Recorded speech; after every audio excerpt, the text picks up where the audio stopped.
এই যে আজকে পরিবেশগত সমস্যা তুমি যে বললে যে আজকে ব্যাঙ্গালোরে হচ্ছে, সারা পৃথিবীতে হচ্ছে, এগুলোকে কিভাবে ট্যাকল করা যায়? প্রথম ওয়ার্নিং মানব সভ্যতার জন্য। এটা একদিনে নয়, এটা কিন্তু সময়ের সাথে সাথে কিন্তু আমাদেরকে প্রতিফলিত হয়েছে। 2023 পরিবেশের যতটা ক্ষতি করেছি তার কিন্তু রিভার্সটা আসছে। এই যে অ্যামাজনের জঙ্গলে আপনি গেছিলেন, কিরম অভিজ্ঞতা ওখানে হয়েছিল? মানে আমরা যে শুনি অ্যানাকোন্ডা সাপ বা বিভিন্ন প্রাণী, পিনারা মাছ।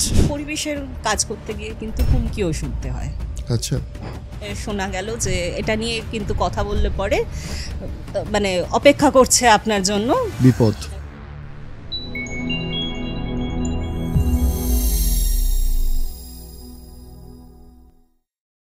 নমস্কার। দেখুন, পরিবেশ আমাদের আজকের ডেটে একটা অত্যন্ত গুরুত্বপূর্ণ সাবজেক্ট হয়ে উঠেছে। আমরা ওই যে স্টুডেন্ট লাইফে সব থেকে ফাঁকিবাজি দিয়ে যে সাবজেক্টটা পড়তাম সেটা হচ্ছে পরিবেশবিদ্যা, কিন্তু পরিবেশকে ফাঁকি দেওয়ার ফলাফলটা ভয়ানক হতে পারে। সেটা আমরা এই কিছুদিন যাবৎ গ্লোবাল ওয়ার্মিং কিংবা দূষণ এই শব্দগুলো শুনে বুঝতে পারছি। আজকে যিনি অতিথি, তিনি পরিবেশ নিয়ে কাজ করেন।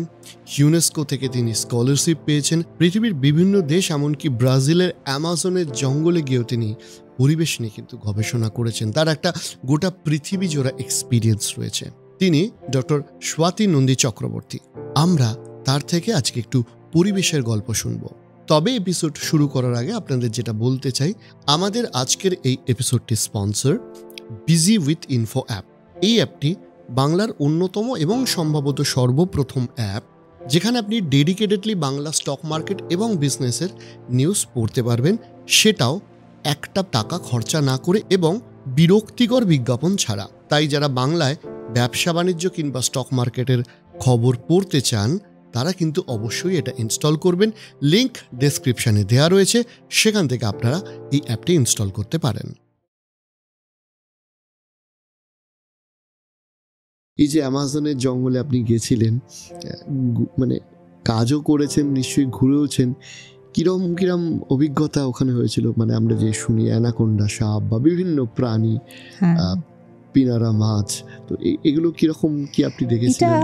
এটা হয়তো তুমি বলতে পারো যে এটা আমার কাজের স্বার্থে আমি অনেক জায়গায় যাওয়ার মতো একটা স্কোপ পাচ্ছি এবং তাদের সাথে মেশবার। সব থেকে বড় কথা হচ্ছে কানেক্টিভিটি ভীষণভাবে দরকার। কানেকশনস মানে লোকাল পিপলস।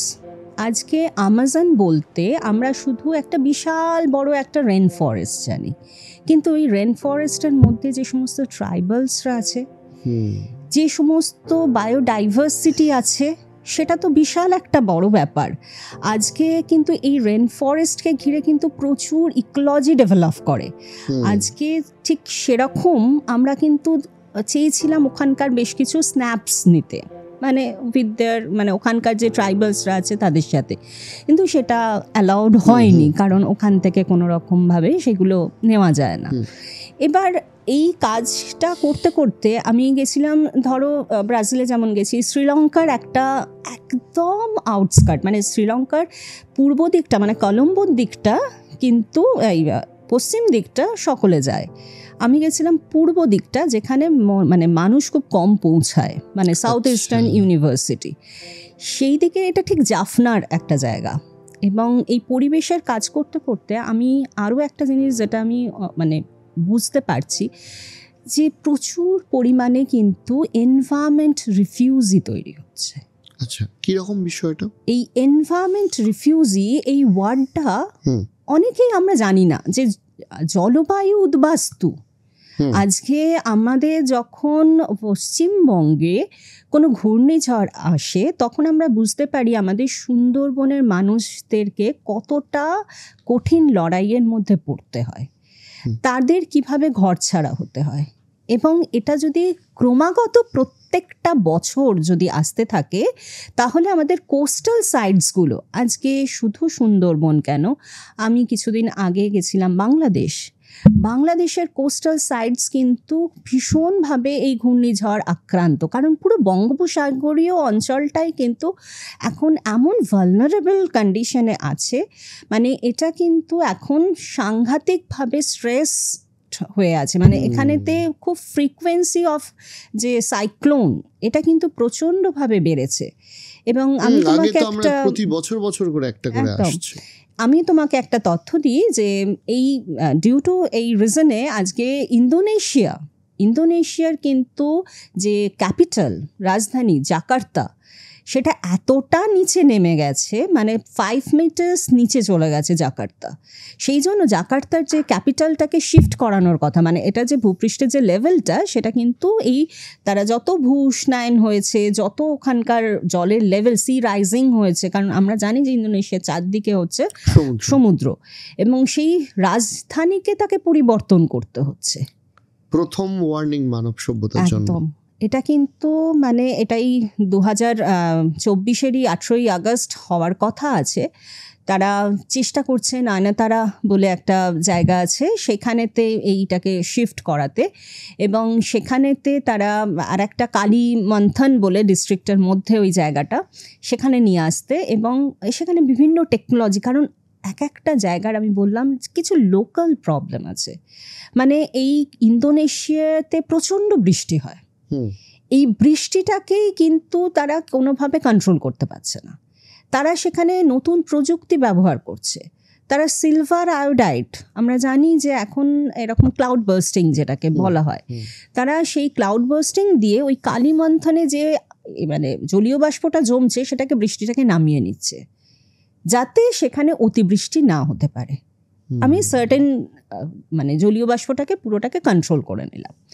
এইভাবে আমরা পরিবেশের ওপর আমরা কন্ট্রোল করার চেষ্টা করছি, মানে মানুষ মডিফাই করবার চেষ্টা করছে, কিন্তু সেটা কতটা ভারসাম্য রেখে করা যাবে তার উপর কিন্তু আমাদের এই নেক্সট ভবিষ্যৎ আমরা যেটা মানে অপেক্ষা করে বসে আছি সেটা কতটা আমরা সাস্টেনেবল ওয়েতে আমরা থাকতে পারবো বা মানে বেঁচে থাকতে পারবো, সেটা কিন্তু আমাদের অনেকটা ডিপেন্ড করবে।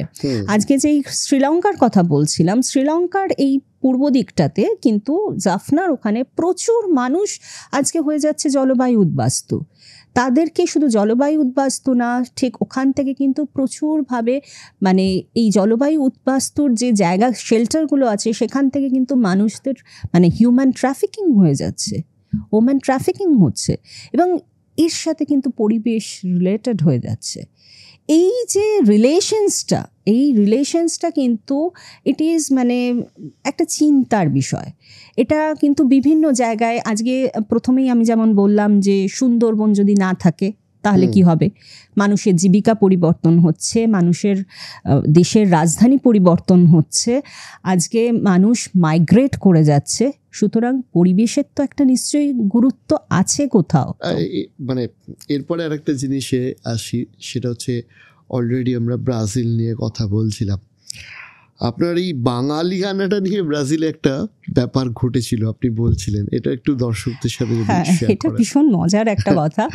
তুমি দেখবে আমি ভীষণ মানে কমফোর্টেবল উইথ মানে শাড়ি, আমি ভীষণ শাড়ি পরতে ভালোবাসি, ভালো লাগে শাড়ি পরে। Thank you. তো আমি ভীষণ মানে আমি সব জায়গায় গিয়ে কিন্তু শাড়ি পরি, আমি অন্যান্য ড্রেসও পরি কিন্তু তার সাথে সাথে আমি শাড়িটা বেশি কমফোর্টেবল। তো আমি ব্রাজিলেতেও অ্যাজ ইউজুয়াল, তো আমি সকালবেলা যখন অ্যামাজন ভিজিটে যাব তো আমি ওয়্যার শাড়ি।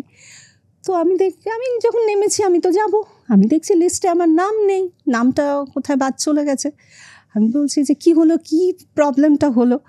তো তখন ওরা আমাকে আইডেন্টিফাই করে বললো যে এখানে কিন্তু ওই জঙ্গলের মধ্যে অনেক বিষাক্ত কিছু স্পিসিস আছে, তো যেগুলোতে আমার কিন্তু এফেক্ট হতে পারে, সেই জন্য আমাকে ড্রেস কোডটা ওই জাম্বো শুটস ওদের একটা আছে, তো সেটাই পরতে হবে।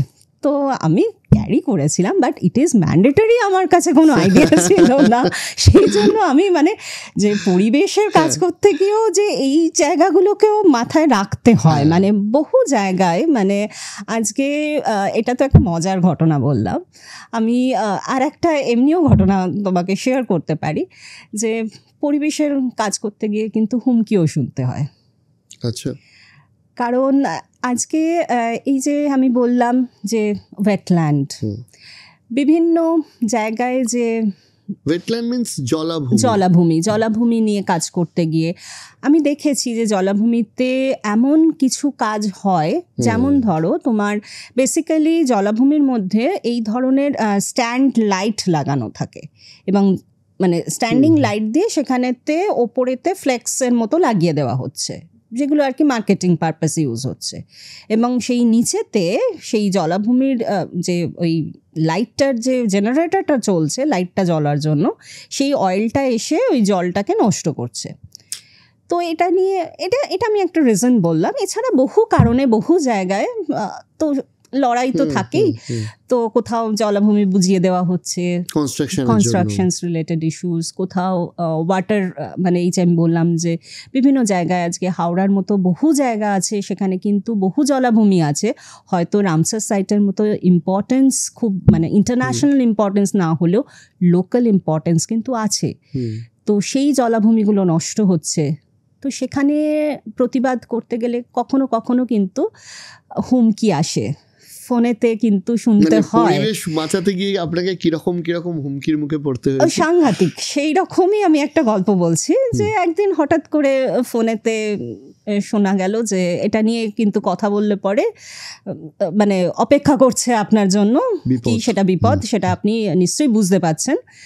তো আমি বললাম যে হ্যাঁ, উনি যে সমস্ত মেশিন টেশিনের নাম বললেন, আমি তো সেই সব মেশিন টেশিন তো জানি না। আমি বললাম যে ফোনেতে আমার কাছে কিন্তু পিয়ারি গার্ডেন আছে। তো তখন দেখলাম ফোনেতে নিজেদের মধ্যে কথাবার্তাও হচ্ছে যে পিয়ারি গার্ডেন আছে বলছে। পিয়ারি গার্ডেন হচ্ছে কি, আমার কাছে তো এটা একটা পেন। তখন আমি বুঝলাম ওদের কাছে কিন্তু এটা একটা ভয়ঙ্কর লাগছে। কেন? কারণ আমি ওটাকে ইন্টারপ্রেট করছি এভাবে যে পেন ইজ মাইটার দ্যান শোর্ডস, কিন্তু ওরা হয়তো ভাবলো ওটা অন্য কোনো যন্ত্র যেটা দিয়ে আমি ওদেরকে হয়তো শেষ করে দেবো। কিন্তু আসলে আমি সেটা নিয়ে বহু লেখালেখি করি, আমি সেটা নিয়ে বিভিন্ন কলমে লিখি, সেইটাই আমার কাছে কিন্তু সবথেকে বড় অস্ত্র। একদম মানে আজকে যে উইন ওভার হওয়ার যে জায়গাটা, যে স্টেটমেন্টটা, সেটা আমি বলবো এটা আমার কাছে কিন্তু অনেকটা সত্য, যে এটা সত্যি মানে কিছুটা চেঞ্জ আনে এবং মানুষকে সচেতন করে। এটা পারা যায় করতে। ডেফিনেটলি এই লড়াইয়ে একজন মানে সুস্থ সমাজের মানুষ হিসেবে আমরা সবাই আপনার পাশে আছি। Thank you. এবং এটা তো সবাইকে নিয়ে চলারই একটা বিষয়, কারণ আমাদের তো আর কোনো প্ল্যানেট বি নেই না, মানে আমাদের তো এখনো হয়নি। সেটাই, আমাদের তো এই ইকোসিস্টেমেই থাকতে হবে। সুতরাং এই ইকোসিস্টেমের মধ্যে আমাদের যে নেচার বেস যে এটা আছে, সেই রিসোর্সটাকে কিন্তু আমাদেরকে প্রিজার্ভ করতে হবে for to generate the next generations, মানে to preserve it for the next generations. মানে এটা ভীষণভাবে দরকার, নিজেদের এবং ভবিষ্যৎ প্রজন্মের অস্তিত্ব রক্ষার লড়াই। একদম আজকে যে অবস্থাটা একদম মানে এইখানে আর একটা প্রশ্ন আমার আসছে যে কার্বন ফুটপ্রিন্ট নিয়ে কথা বলতে গেলেই আসে যে মোটর ভেহিকেলগুলোর কথা, অর্থাৎ যে পরিমাণে গাড়ি চলছে, যে ধরনের ফুয়েল আমরা ইউজ করছি, তাতে আমাদের পরিবেশের অনেক দূষণ হচ্ছে। শুধুমাত্র যে ফুয়েল থেকে হচ্ছে সেটা না, গাড়ির টায়ার বা ইত্যাদি ইত্যাদি সমস্ত কিছু থেকেই হচ্ছে। এই দিকটাতে বর্তমানে পৃথিবীতে কীরকম কাজ চলছে বা এইগুলোর সলিউশন কি হতে পারে একজন বিজ্ঞানী হিসেবে আপনি কি মনে করেন? দেখো, এখনো পর্যন্ত আমরা স্ট্রেট কাট কোনো সলিউশনসে আসিনি আমাদের ভারতবর্ষে। এখনো পর্যন্ত আমরা এসে উঠতে পারিনি। We are trying.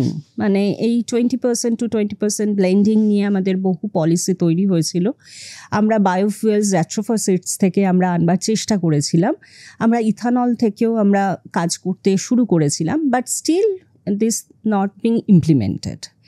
কিন্তু এই কাজের সূত্রে আমি একটু ব্রাজিলে ছিলাম, ওখানকার জাবোটিকাবাল বলে একটা জায়গাতে ছিলাম। সেখানে বেসিক্যালি জাবোটিকাবাল হচ্ছে, এই নামটা তোমার কাছে হয়তো আননোন লাগছে, এটা আমি একটু সূত্রটা বলি। এটা একটা ফল, ঠিক আছে? জাবোটিকাবাল হচ্ছে একটা গাছ যেটা একেবারে হারিয়ে যাচ্ছে, এবং আমি ওটা চেষ্টা করেছিলাম জাবটিকাবাল থেকে জাবটিকাবাল সিডসটাকে নিয়ে এসে আমাদের ওয়েস্ট বেঙ্গল হর্টিকালচার ডিপার্টমেন্টসের এখানে এসে ওটাকে প্রমোট করা, but due to environments issues সেটাকে এখানে রিজেনারেট করা পসিবল হয়নি। কিন্তু ওই জাবটিকাবাল ফ্রুটসটা থেকেই কিন্তু জায়গাটার নাম জাবটিকাবাল। আচ্ছা। আর ওই জাবটিকাবাল ফলটা থেকে আবার খুব সুন্দর ওয়াইন তৈরি হয়।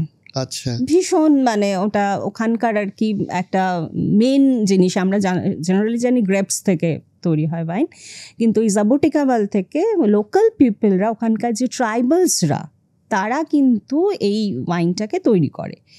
আর আরও একটা জিনিস বলি, এই যে জাবটিকাবালের যে ফলটা যেহেতু হারিয়ে যাচ্ছে, যেহেতু ওখানেও ক্লাইমেটিক ইস্যুস হচ্ছে, যে ওখানকার টেম্পারেচার্স বেড়ে যাচ্ছে, এটা একটা মানে অনেকটা আমাদের এখানকার বসন্তের মতো ওয়েদার চাই, আদারওয়াইজ ওই ফলটা গ্রো করে না, মানে না শীত না গরম, এরকম একটা ব্যাপার। তো যেহেতু টেম্পারেচার্স তো সব জায়গাতেই বাড়ছে, ভূষ্ণায়ন বাড়ছে, সব কিছুর একটা এফেক্ট তো ব্রাজিলেও পড়ছে। তো সেখানেতে আমি গিয়ে দেখলাম যে ওই ফলটা যেহেতু আর হচ্ছে না, তো বেসিক্যালি যারা এটা থেকে বানাচ্ছিল, মানে ওই ফলটা কি ওখানেই হয়, মানে ওখানেও কি ওটা হচ্ছে না? ওখানেও ওটা কমে গেছে, মানে সেটার মানে বেসিক্যালি যতটা সোর্স অফ মানে প্রোডাকশনস হওয়ার দরকার সেটা, হ্যাঁ, সেই গাছটা থেকে সেই ফলের ফ্রুটিংসগুলো হচ্ছে না, সেগুলো অনেক রকম তার রিজন আছে। তো আমি যেটা দেখলাম যে যারা কাজ করতো, মানে ওয়াইন তৈরি করতো, তারা বেসিক্যালি শিফট করে যাচ্ছে যে একেবারে কফি প্রোডাকশনসের দিকে, মানে পরিবেশের জন্য মানুষের পেশাগত পরিবর্তন হচ্ছে। এবং এই পেশাগত পরিবর্তনে কিন্তু দেখা গেছে যে কফি প্লান্টেশনসের যে সেক্টরসগুলো আছে সেখানেও আমি ভিজিট করি, যে সেখানেতে আজকে ব্রাজিলেতে কিন্তু 2-3 রকমের আমরা এগ্রিকালচার ইকোনমি দেখি। মানে একটা বিশাল বড় দেশ, এবং সেখানে কিন্তু পরিবেশ কতটা ইম্পর্ট্যান্ট হতে পারে তার একটা উদাহরণ বলছি, যে ওখানে পুরো এগ্রিকালচারটাই কিন্তু আজকে মানে সুগার কেনের ওপর ডিপেন্ড করে আছে। কারণ কেন ইকোনমিটা, কেন ওখানকার এত ইকোনমিতে আমরা দেখতে পাচ্ছি যে ক্লিন, যে আজকে যে ফুয়েলের কথা আমরা সারা পৃথিবী জুড়ে বলে আসছি, সেখানে কিন্তু ব্রাজিল কিছুটা হলেও পেরেছে, যে তারা কিন্তু এই যে ইথানলটা, সেটা টোটালটা আখ চাষ থেকে তারা তুলছে। তার মানে তাদের কোথাওই তারা কিন্তু কোনোভাবেই জীবাশ্ম জ্বালানি করছে না, ফসিল ফুয়েলস ইউজ করছে না। ওরা কি 100% ইথানল সেখানে ব্লেন্ডিং করছে। আমি বলছি ফসিল ফুয়েলস ইউজ করছে, মানে পেট্রোলিয়াম জাতীয় কোনো রকম কিছু ইউজ করছে না। তারা একেবারেই কিন্তু সোর্স অফ প্লান্ট থেকে তারা ফুয়েলটাকে বাদ করছে, এবং এই বায়োফুয়েল দিয়েই গাড়ি চলছে। সমস্ত ওখানকার যত তুমি পেট্রোল পাম্প আছে সব জায়গায়, এবং সেখানেতে এটা কতটা তার মানে এনভায়রনমেন্ট ফ্রেন্ডলি, কতটা এনভায়রনমেন্ট ফ্রেন্ডলি। আমাদের দেশেও কি এই যে শুনছিলাম যে 9%, 10%, 20% এটা নিয়ে একটা চলছে, কিন্তু প্রবলেমটা হচ্ছে প্রোডাকশনস অফ সুগার কেন, যেখানে কিন্তু আজকে পরিবেশের একটা গুরুত্ব আছে।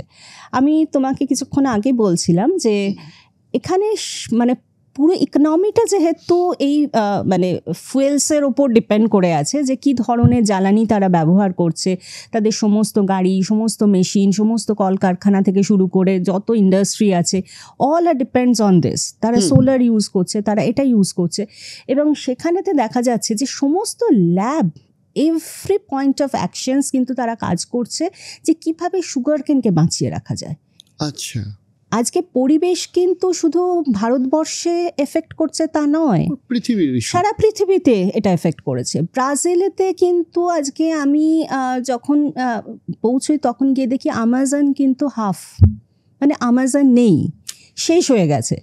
রিসেন্টলি বেঙ্গালুরুতে গেছিলাম, এবং সেখানে দেখলাম জলের দাম অনেক বেড়ে গেছে, এবং এটা নিয়ে গোটা ভারতবর্ষে এই মুহূর্তে একটা কথা চলছে, চিন্তা চলছে যে বেঙ্গালুরুতে নাকি মাটির তলায় যে জলের স্তর সেটা নেমে আসছে, এবং ভারতের বহু শহরে নেমে আসছে। এইটা আমাদের জীবনকে কতটা এফেক্ট করতে পারে? আর দ্বিতীয়ত হচ্ছে যে এই সমস্যাটার সমাধানটাই বা কী হতে পারে, বা গোটা পৃথিবীতে এই অবস্থা, মানে এই ঘটনাটা কি চোখে দেখা যাচ্ছে এখন? দেখো, প্রথমত সমস্যাটা যেটা তুমি বললে সেটা ব্যাঙ্গালোর শুধু নয়, আমি বলবো যে সারা ভারতবর্ষের কিন্তু বেশ কিছু জায়গায় এখন এই অবস্থাতে আছে। আমাদের পশ্চিমবঙ্গেতেই যদি তুমি দেখো যে পুরুলিয়া, অ্যাট ইভেন অযোধ্যা, মানে আমি তোমায় বলতে পারি আমি রিসেন্টলি ওখানেতে আপার অযোধ্যাতে আমি কাজেতে ছিলাম, ওখানকার বেশ কিছু ট্রাইবালসদেরকে নিয়ে কাজ ছিল। কিন্তু বিষয়টা হচ্ছে যেটা যে এই ভূস্তরের যে জলটা কমছে এটা কিন্তু একদিনে না, এটা বহুদিন ধরে আস্তে আস্তে মানুষ যেভাবে তার মানে এগ্রিকালচারাল অ্যাক্টিভিটি বলো, তার যে প্যাটার্ন, আমাদের যে প্যাটার্নে এগ্রিকালচারটা হয় সেটা কিন্তু সারা ভারতবর্ষে এটা খুব মানে একদমই আমাদের ভূস্তরের জলের ওপর ডিপেন্ডেন্ট। এবং এই কারণে আমাদের কিন্তু এই রেইন ওয়াটারটাকে হারভেস্ট করা, যেটা কিন্তু এখন বিভিন্ন উন্নত দেশ এটা নিয়ে ভাবনা চিন্তা করেছে এবং তারা একটা নেচার বেসড সলিউশনস, মানে যেটা আর কি প্রকৃতি বান্ধব, পরিবেশ বান্ধব আমরা বলি, তো সেই দিকে আসবার চেষ্টা করেছে যে কিভাবে সেই পার্টিকুলার এলাকার এই ভারসাম্যগুলোকে বজায় রাখবে। সেখানে এই যে ব্যাঙ্গালোর যেভাবে ফেস করছে, সেখানে কিন্তু আমরা দেখতে পেয়েছি প্রচুরভাবে পপুলেশনস বেড়েছে এবং সেখানে এই জলটা উত্তোলন, যেটা আমরা দেখছি যে ভূস্তর থেকে জলটা কমে যাচ্ছে, জলটাই তো আমরা খাই। হ্যাঁ, এই জলটা শুধু খাওয়ার জন্য না, বিভিন্ন কাজে, এই যে আজকে এত হাই রাইজার্স বিল্ডিং তৈরি হচ্ছে, সেখানে তো জলের ডিমান্ড হচ্ছে, জল তো সেখানে প্রচুরভাবে লাগছে। জল তো শুধু এগ্রিকালচার কাজে নয়, সমস্ত জায়গাতে লাগছে। সুতরাং আমাদের কিন্তু একটা ভূপৃষ্ঠে জলের একটা ব্যালেন্স আছে। এবার সেখানে যদি আমি ক্রমাগত সেটাকে কনজিউম করতে থাকি, সেখান থেকে নেচার থেকে সেটাকে আমি এক্সপ্লয়েট করতে থাকি, তাহলে একদিন কিন্তু তার লেভেলটা অনেকটা নিচে নেমে যায়, যেটা ব্যাঙ্গালোরেতে হয়েছে। এবং সেটার জন্য কিন্তু সেখানকার মানুষেরা আজকে হাহাকার, এবং সেখানে কোথাও তারা মানে শুধু খাবার পানীয় জলটাও পাচ্ছে না, অ্যাট ইভেন তারা বিভিন্ন জায়গায় তাদের তো মানে সমস্ত কর্মের জন্য যা সমস্ত জল লাগে সেটাও পর্যন্ত থাকছে না। এবার এই জলগুলো তো ডেইলি ইউজের জন্য ব্যবহার হয়। সেখানে কিন্তু সরকার কিছু কাজ করছে ওখানেতে, যেমন আমি রিসেন্টলি ব্যাঙ্গালোরেতে ছিলাম এবং সেখানেতে অটল বিহারী একটা তোমার বায়োডাইভার্সিটি পার্ক হয়েছে, যেখানে প্রায় 1000 নারকেল গাছ বসানো হয়েছে। এবং আমি তোমাকে বলছি যে এই যে গাছগুলো কিন্তু একদিনে নয়, এগুলো বড় বড় গাছ, ছোট ছোট গাছ নয়। এবং সেই গাছটা যে পুরো এরিয়াটায় লাগানোর জন্য আমাদের কিন্তু ওই পরিবেশটাই পুরো চেঞ্জ হয়ে গেছে, মানে অনেক ঠান্ডা হয়ে গেছে। এবং সেখানে এই যে জল ধারণ ক্ষমতাটা, একটা গাছ যখন থাকছে তখন কিন্তু সেখানকার সমস্ত কিছু, আজকে আমরা শুধু কার্বন সিকোয়েস্ট্রেশনস এই কথাগুলো শুনি সেটা নয়, সেখানে কিন্তু জলীয় বাষ্পটার একটা ভারসাম্য থাকছে। আজকে এই যে ভূস্তরের যে জলটা সেটাকে ধরে রাখতে পারছে, কারণ তার মাটির মধ্যে কনক্রিটেতে মুড়ে যাচ্ছে না। আদারওয়াইজ যদি ওই জায়গাটায় গাছ না হতো, সেখানে কি হয় আমরা জেনারেলি জানি যে প্রচুর মানে হাই রাইজার্স বিল্ডিং উঠে যায় এবং সেই জায়গাটা আস্তে আস্তে একদম মাটির ওপরটা কিন্তু কি হয় যে পুরো কনক্রিট দিয়ে মুড়ে যায়। এবার জল তো তখন আমাদের যে নেচারের যে জলটা আছে সেটা তো ডাইরেক্টলি তখন ভূস্তরেতে ঢুকতে পারছে না, তখন কিন্তু আমাদের এই ক্রাইসিসটা আরও বেড়ে যায়। তার মানে পপুলেশনস যেমন বাড়ছে তার সাথে সাথে কিন্তু আমরাও এই ভূপ্রাকৃতিক যে জায়গাগুলো ওপেন স্পেস আছে সেগুলোকে কনক্রিটেতে মুড়ে দেওয়ার জন্য কিন্তু এই রিচার্জিংটা হওয়া সম্ভব হচ্ছে না। আমরা যদি বৃষ্টির জলটাও নামছে না, বৃষ্টির জলটা একেবারে নিচে নামছে না, এর জন্য আমাদের সেন্ট্রাল গভর্নমেন্ট কিছু প্রজেক্টস আমাদেরকে দিয়েছে, অ্যাট ইভেন আমাদের মানে স্টেটগুলোকে বিভিন্নভাবে কাজ করার জন্য কিন্তু বলেছে। সেখানেতে বেসিক্যালি এটা আর্টিফিশিয়ালি আমরা কিভাবে গ্রাউন্ড ওয়াটার রিচার্জিং করতে পারি, মানে আর্টিফিশিয়াল রিচার্জিং মানে আমরা প্রথমত বৃষ্টির জলটাকে ধরে রাখবো এবং বিভিন্ন জায়গায় পকেটস করে দেওয়া। এই পকেটসের মধ্যে দিয়ে ওই বৃষ্টির জলটা একদম আমাদের মাটির মধ্যে ঢুকে যাবে এবং সেটা কিন্তু আমাদের লেভেল অফ গ্রাউন্ড ওয়াটার যেখানগুলোতে কমে গেছে সেইগুলোকে রিচার্জিং করা। আমি তোমাকে এই নিয়ে একটা খুব ভালো উদাহরণ দিতে পারি যে একটা তামিলনাড়ুতে একজন এটা নিয়ে কাজ করতে করতে, মানে সেই জায়গাটা পুরো ব্যারেন ল্যান্ড ছিল, কোনো কাল্টিভেশনস হতো না, কোনো কিছু মানে কিচ্ছু করা যেত না। তো সেখানেতে সে মানে কি করে ওই জায়গাটাকে ডেভেলপ করা যায় বা সেখানকার লাইভলিহুড যারা আর কি থাকে, তারা তো একটা গাছও যদি ওখানে না থাকে, না জন্মায়, তাহলে সেই জায়গাটা পুরো ড্রাই হয়ে যাচ্ছে। আজকে আমরা দেখেছি রাজস্থানের বিভিন্ন জায়গাতে কি অবস্থা, আমরা দেখেছি মধ্যপ্রদেশের বিভিন্ন জায়গায়। ওয়াটার স্কেয়ারসিটি আমাদের কিন্তু একটা এসডিজির একটা গোলের মধ্যেই আছে যে উই হ্যাভ টু রিচ, মানে আমাদেরকে সেই যে 17টা গোল আমাদের যেটা আছে তার মধ্যে water scarcity is another one, যে ওয়াটার স্যানিটেশন অ্যান্ড স্কেয়ারসিটি, এটাকে আমাদেরকে উইন করতে হবে 2070-র মধ্যে।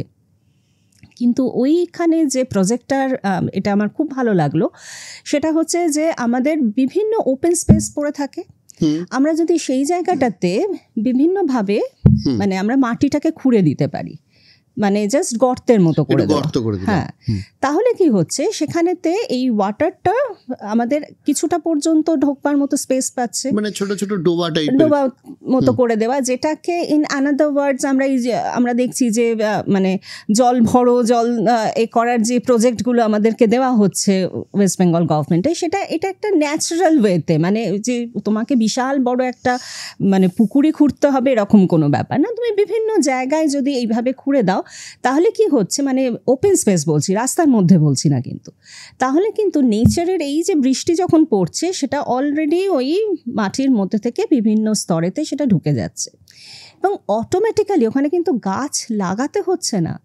এমন কিছু ইন্ডিজিনিয়াস স্পেসিস যেগুলো একদম ডরমেন্ট স্টেজে ছিল, ডরমেন্ট মানে যেহেতু জল পাচ্ছিল না, ওই যে সিডসগুলো তামিলনাড়ুর ওই অঞ্চলটাতে ওইগুলো কিন্তু প্রায় মানে মরেই গেছিল গাছগুলো, কারণ ওইগুলো আবার আর একটা খুব সুন্দরে আছে যে পাখিদের সাথে সাথে সেগুলো মাইগ্রেট হয় সেই গাছগুলো।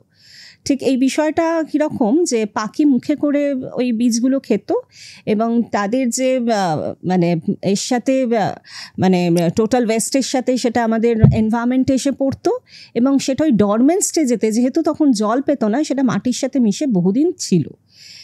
এই যে জলটা পেল, তারপর কিন্তু সেই ডরমেন্ট স্টেজটা থেকে সেই সিডসগুলো মানে ইন্ডিজিনিয়াস প্ল্যান্ট, মানে সেই প্ল্যান্টগুলো হারিয়েই গেছিল, সেগুলো আবার রিজেনারেট করতে শুরু করলো। সুতরাং এই যে আমরা নেচারই কিন্তু আমাদের সলিউশনস, এইভাবে নেচারের মাধ্যমেই কিন্তু আমরা যে কন্ট্রোল করেছি বিভিন্ন জায়গাগুলোকে। আজকে এই যে ব্যাঙ্গালোরে বললাম যে একটা মানে অটল বিহারী যে পার্টিকুলার বায়োডাইভার্সিটি পার্ক, সেখানে যে হাজারখানা তোমার এই কোকোনাট ট্রি, এই যে নারকেল গাছ যে লাগালে পরে সেখানকার পুরো টেম্পারেচারটা কিন্তু চেঞ্জ হয়ে যাচ্ছে।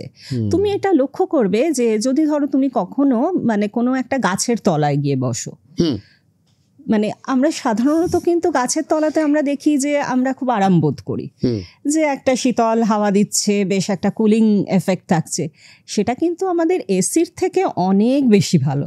মানে এখানে তখন আমাদের যে আজকে আমরা বলছি যে আমাদের কিন্তু প্রচুর আগেও আমরা এটা দেখেছি, আমাদের মানে যদি উঠে আসে সেই শান্তিনিকেতনের বিশ্বকবি রবীন্দ্রনাথের টাইম থেকে কিন্তু আমরা দেখেছি যে কিভাবে আমরা বিভিন্ন গাছের, ছাতিম গাছের তলায় ছোট ছোট বাচ্চাদের পড়াশোনা করা, এটা কিন্তু আমাদের ট্র্যাডিশনে ছিল।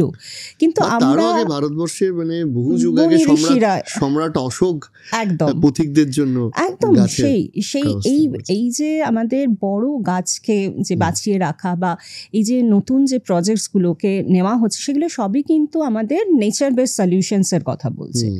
এবং সেখান থেকেই কিন্তু আজকে ব্যাঙ্গালোর যেভাবে আমরা দেখলাম যে মানে জলের একটা ক্রাইসিসের মধ্যে পড়েছে, এখানে সেখানকার মানুষ কমিউনিটি কিন্তু এগিয়ে আসছে, এবং তারা বুঝতে পারছে যে আমরা যদি জলকে অপচয় করি, মানে আমরা জল অপচয় কিন্তু আমরা খুব সাধারণত দেখে থাকি, রাস্তায় কোনো ট্যাপ খোলা আছে, এটা কিন্তু তখন আমরা যেতে আসতে হয়তো গাড়ি নিয়ে আমরা হুশ করে বেরিয়ে গেলাম, কিংবা আমরা রাস্তা দিয়ে হাঁটতে হাঁটতে চলে গেলাম, আমরা ভাবি যে এই ট্যাপটা খোলা আছে, এটা তো আমার কোনো বিষয় নয়, আমার তো এটাতে কতটুকু আর জল খরচা হবে। কিন্তু তুমি একবার ভেবে দেখো, সারাটা দিন 365টা দিন যদি ট্যাপ থেকে জল পড়তে থাকে, তাহলে কতটা জল নষ্ট হয়। এভাবে কিন্তু আমাদের প্রচুর জল, আমাদের যেটা পিউরিফাইড ওয়াটার, এটা কিন্তু কোনো ওয়েস্ট ওয়াটার নয়, এটা কিন্তু পিউরিফাইড, যেটা আমাদের মানে সাধারণ মানুষ যে মানে পানীয় জলের অভাব কিন্তু এখনও আমাদের দেশে আছে। আমরা কিন্তু এখনও দেখতে পাচ্ছি যে আমাদেরই কান্ট্রিতে আজকে রাজস্থানের মতো জায়গাতে বহু মানুষকে বহু পথ চলে গিয়ে এক ঘড়া জল আনতে হয়।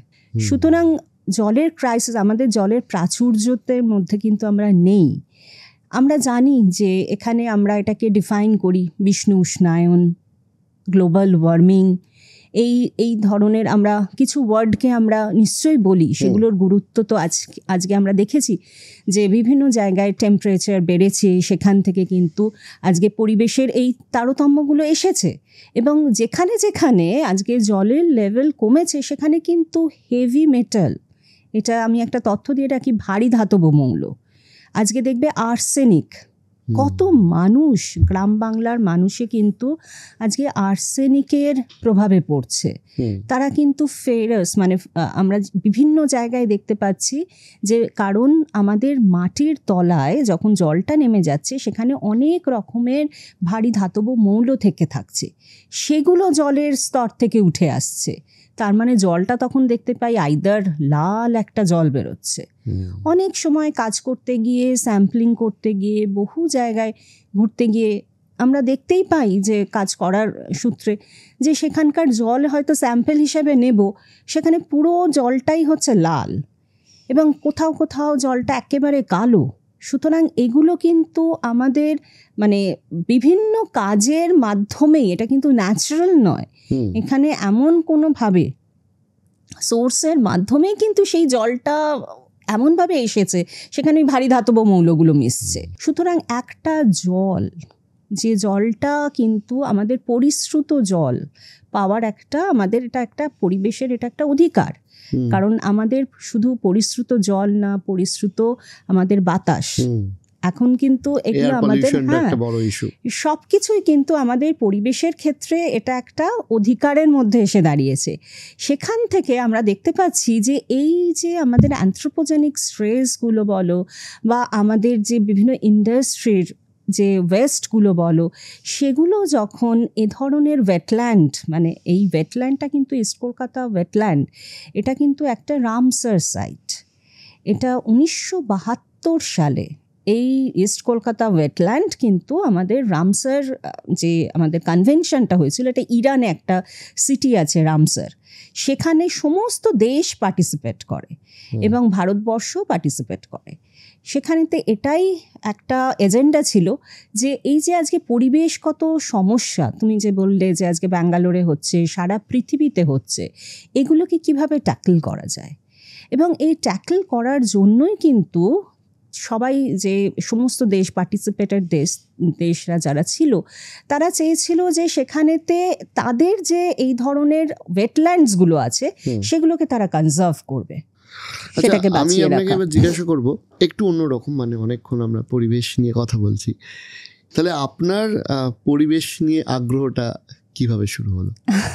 একদমই মানে কোনোদিন ভাবিনি যে আমি পরিবেশ, এই তুমি যে বলছো পরিবেশ বিজ্ঞানী বা এই ধরনের, কিন্তু কখনোই মানে ছোট থেকে হ্যাঁ ডানপিটে ছিলাম একটু, তা বলে পরিবেশ নিয়ে যে কোনোদিন এত কিছু ভাববো বা চিন্তা করতে পারবো সেটা নিয়ে কখনো ভাবিনি।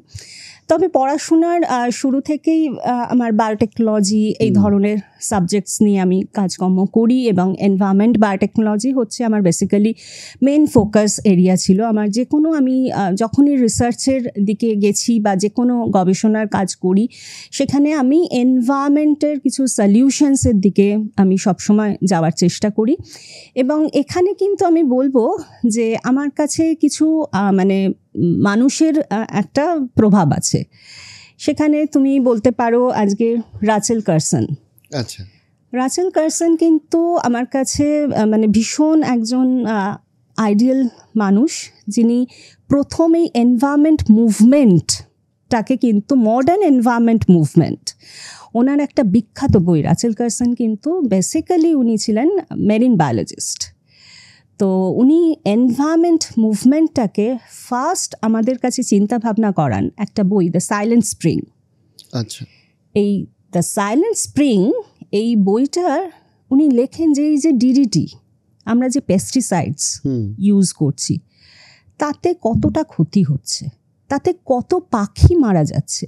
আর একটা কথা না বললে আমার হয়তো পুরোটা বলাটা হবে না, সেটা হচ্ছে যে এই পরিবেশের যে গ্লোবাল ওয়ার্মিং, এই কথাটাই কিন্তু প্রথম একজন নারী বলেছিল।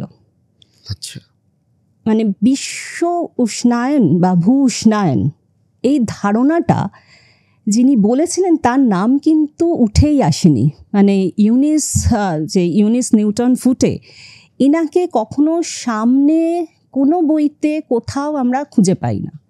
মানে এটা আমি রিসার্চ করতে করতে, পড়তে পড়তে, খুঁজতে খুঁজতে, হাতড়াতে একদিন এই তথ্যটা পেলাম যে এই ইউনিস নিউটন ফুটে ইনি হচ্ছেন প্রথমা যিনি ফার্স্ট কিন্তু আজকে আমেরিকান একটা দেশেতে বসে আজকে 1855 সালে উনি প্রথম কিন্তু এই গ্লোবাল ওয়ার্মিং এই কথাটাকে এনেছিলেন আমাদের সামনে। 1855 একদম।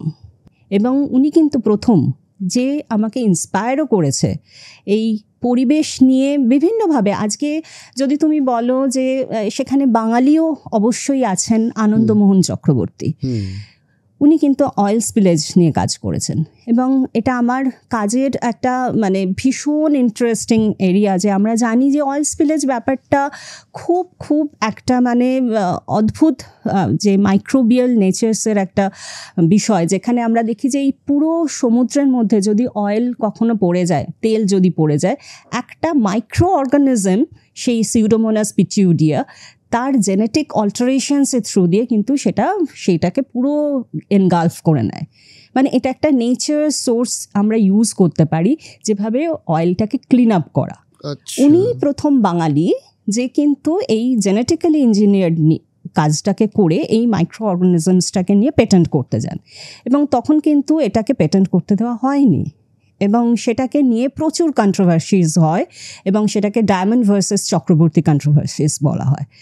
এবং সেই জিনিসটাতে আলটিমেটলি উনি উইন হন এবং এটা কিন্তু এখন নেচার সোর্স হিসাবে এই সিউডোমোনাস পিটিউডিয়াকে বিভিন্ন অয়েল যারা কোস্টাল মানে যারা আর কি এই ধরনের কাজ করেন, যারা এই শিপ মুভমেন্ট হয় তখন তো অয়েল পরেই মানে করতেই হয়, বিভিন্ন লিকেজ হয়ে যায় বা ডিউ টু এনি রিজন আমাদের সমুদ্রের মধ্যে প্রচুর পাখি মারা যায়, প্রচুর, কিন্তু তার কোনো সলিউশনস নেই। যদি সেই সমুদ্রের মধ্যে জল পড়ে যায়, এই তেল পড়ে যায়, তাহলে সেখান থেকে সেই সমুদ্রটাকে বাঁচানোর কোনো তখন সলিউশনস ছিল না। তো উনি আমাকে ইন্সপায়ার করেছেন ওনার এই কাজটার মাধ্যমে। আমি ভাবনা চিন্তা করে আমিও এই ধরনের মানে বায়ো রেমিডিয়েশনস বলো বা এই ধরনের নেচার বেসড মাইক্রো অর্গানিজমসকে নিয়ে কাজ করা, যেগুলো আমার পৃথিবীতেই আছে, তার নিজস্ব ক্যাপাসিটি আছে, শুধু সেগুলোকে খুঁজে বার করা। এইভাবে কিন্তু আমরা চিন্তাই করতে পারি। যারা এনভায়রনমেন্ট নিয়ে অ্যাসপায়ার করে, শুধু ডাক্তার, ইঞ্জিনিয়ার, এটুকুর একটু বাইরে গিয়ে যারা ভাবনা চিন্তা করে, কারণ আমরা ছোট থেকে তো সেভাবেই ছোটদেরকে তৈরি করি যে তোমার সামনে কিন্তু একটাই পথ, তো সেখান থেকেও বেরোনোর জায়গা হতে পারে। আপনি গোটা পৃথিবী ঘুরেছেন, আপনার কাছে আমার শেষ প্রশ্ন এটাই যে আমাদের আলটিমেটলি আমাদের এস্টাবলিশমেন্ট বা আমাদের পলিটিক্যাল সিস্টেম বা গভর্নমেন্ট, পৃথিবীর বিভিন্ন গভর্নমেন্ট আপনি দেখেছেন, আমরা সরকারি স্তর থেকে অ্যাকচুয়ালি কতটা এই মুহূর্তে সিরিয়াস পরিবেশ নিয়ে, বা আদৌ আছে কিনা? দেখুন বিষয়টা মানে এটা হচ্ছে আমাদের তো ভীষণভাবে মার্কস পেতে হয় মানে সব কিছুতেই। তো আমাদের অ্যাপ্রেজালস প্রত্যেকটা মুহূর্তে হয়, আমাদের প্রত্যেকের যেমন অ্যাপ্রেজাল হয়, আমাদের যে সরকার কাজ করে সেই সরকারেরও অ্যাপ্রেজালস হয়। সুতরাং এই অ্যাপ্রেজালেতে কতটা মার্কস পেলাম সেটা কিন্তু আমাদের প্রুফ করে না যে আমরা পরিবেশ নিয়ে কতটা কাজ করছি। প্রুফ করে সেটাই যেটা আমরা চোখে দেখতে পাচ্ছি। আজকে যদি আমি বলি যে আজকে কলকাতা একিউআই ইন্ডেক্সে একেবারে সেকেন্ড হয়েছে, আমার কাছে সাধারণ মানুষ হিসাবে that was not reflects anything যে আমি সেকেন্ড হয়েছি মানে কি, আমি তো আমার বাড়ির পাশেতে সেই ধূলিকণা দেখতে পাচ্ছি, বাতাসে তো সেই রকমই দেখতে পাচ্ছি। আচ্ছা, যে সেন্সারটা লাগানো আছে সেখানে তো AQI ইন্ডেক্সটা তো এই রকমই, যে রেঞ্জটা আমরা সবাই আজকাল ডিজিটালি সবাই জানে যে কতটা AQI ইন্ডেক্স থাকলে পরে that is bad, good and devastating. তারা সেটাকে, যারা সচেতন তারা কিন্তু দেখে নিচ্ছে। সুতরাং প্রশ্নটা কিন্তু অন্য জায়গায়, প্রশ্নটা হচ্ছে রিয়েল টাইম এফেক্টস কতটা হচ্ছে, মানে অ্যাপ্রেজালের রিপোর্ট নয়, অ্যাপ্রেজাল রেকগনিশনস নয়।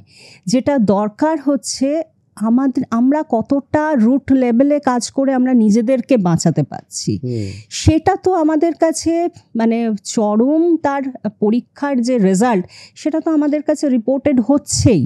কারণ এইভাবে যদি শিশু মৃত্যু বাড়ে ডিউ টু পলিউশনস, তাহলে তো কি আমরা অ্যাপ্রেজালসে ভালো সেটা বলতে পাচ্ছি? সেখানে কি পরিবেশের খাতে আমরা গবেষণার খাতে কতটা মানে খরচা করছি সেটাকে রিফ্লেক্ট করাতে পাচ্ছি? বা যে সমস্ত আজকে সব জায়গায় আজকে হেলথ সেক্টর, আজকে কিন্তু হেলথ সেক্টরের কাছেও কিন্তু এই বায়োমেডিক্যাল ওয়েস্ট যেটা থাকছে সেটাও একটা বিশাল বড় জায়গা রাখছে, যেটা আমাদের জনস্বাস্থ্যের সাথে কিন্তু অনেকটা রিলেটেড। সুতরাং সেগুলোর কিন্তু একটা প্রপার রিফ্লেকশনস কিন্তু আসা দরকার। যেটা এই যে তুমি বললে যে সরকারের কাছে আমাদের এক্সপেকটেশনস তো অলওয়েজ, মানে সেটা ইনভেরিয়েবলি কোনো, কারণ পরিবেশের কোনো রং হয় না, পরিবেশ হচ্ছে কিন্তু সবুজ, পলিটিক্যাল পার্টি বুঝতে পারে না একদম। এই জায়গাটা কিন্তু আমি সবসময় বলি যে পরিবেশ নিয়ে কোনো রাজনীতি নয়, কারণ পরিবেশ হচ্ছে আমাদের ভবিষ্যৎ। পরিবেশকে বাঁচাতেই হবে, যে পার্টি পলিটিক্যাল ভাবেই যেই আমাদের রুল করুক না কেন, সেটা আজকে স্টেট হোক সেটা সেন্ট্রাল হোক, সমস্ত ইনভ্যারিয়েবলি আমি বলবো যে এটাকে গুরুত্ব দেওয়া উচিত। এবং সেখানেতে যথেষ্ট পরিমাণ গবেষণার ক্ষেত্রে কিন্তু ফান্ড জেনারেট করতে হবে। আদারওয়াইজ, কারণ আলটিমেটলি কিছু ইমপ্লিমেন্ট করতে গেলে পরে we require funds. সেই ফান্ড রিকুইজিশনসটা কিন্তু এনাফ না এলে আজকে ইয়াং জেনারেশনস, একটু আগেই যেটা আমি বলছিলাম, কেন দে আর নট ফিলিং অ্যাসপিরিং যে to become a environment scientist. So আমরা তার মানে সেই দিশাটা দেখাতে পারছি না। So that is a lucrative one. You can make money out of everything. Everyone wants money. প্রত্যেকে চায় তো যে তার জীবিকা, যে সেটা নিয়ে পড়াশোনা করছে, সে সার্ভিস করছে, অফকোর্স সে সোশ্যাল সার্ভিস করছে, এভরিথিং, বাট আলটিমেটলি কিন্তু তার কাছে সে কতটা ইনকাম করতে চাইছে, সে সেই ইনকাম করছে অন্য কোনো মানে কাজের পদ্ধতিতে, সে বাইরে চলে গেল। তার মানে আমরা দেশের যে রিসোর্সগুলোকে তাদেরকে কতটা রাখতে পারছি, এগুলোও কিন্তু ইট ইজ ইনডাইরেক্টলি আমাদের কিন্তু এই গবেষণা যেগুলো আমরা জানি যে ডিএসটি, ডিবিটি যারা কন্ট্রোল করে, যে এই সমস্ত ফান্ডিং এজেন্সিসরা, সমস্ত যেটা সেন্ট্রাল হোক বা স্টেট হোক, ইনভ্যারিয়েবলি দে মাস্ট থিঙ্ক যে আমাদের কতটা আরও বেশি পরিবেশের জন্য রিসার্চকে দরকার। আপনাকে অসংখ্য ধন্যবাদ আমাদের এখানে আসার জন্য, এবং অসংখ্য ধন্যবাদ এই সমাজের একজন নাগরিক হয়েও, কারণ আপনি বা আপনারা যে কাজটা করছেন সেটা ডেফিনেটলি আমাদের সবার, এই মানব সভ্যতা তথা পৃথিবীর ভবিষ্যতের জন্য অনেক গুরুত্বপূর্ণ। আরও একবার থ্যাংক ইউ জানাচ্ছি, এবং আশা করছি ভবিষ্যতেও যদি কখনো আলোচনার জন্য আপনাকে আমরা নিমন্ত্রণ জানাই, আপনি আমাদেরকে হতাশ করবেন না। নিশ্চয়ই, আর পরিবেশ তো একসাথে কাজ করতে হবে, of course community, everyone should participate. আজকের জন্য এখানেই শেষ করছি। নমস্কার।